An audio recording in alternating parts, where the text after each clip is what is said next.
Ticket কেটে তো পার্কের ভেতর ঢুকে পড়েছে, আর বাইরে যতটাই না ভিড় ছিল ভেতরে তার থেকেও অনেক বেশি ভিড় ছিল। কিন্তু ভেতরটা ভীষণই সুন্দর ছিল, আমরা এতটাও আশা করিনি, কিন্তু ভেতরটা সত্যি ভীষণ সুন্দর ছিল।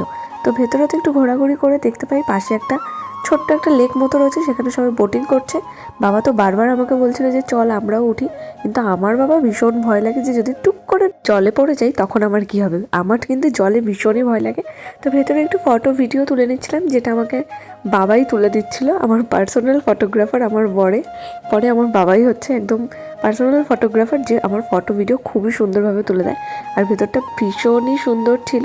বেশ কিছুক্ষণ ঘোরাঘুরি করে পার্কের ভেতরে একটা দোকান থেকে একটা চিকেন স্যান্ডউইচ খেয়ে নিই।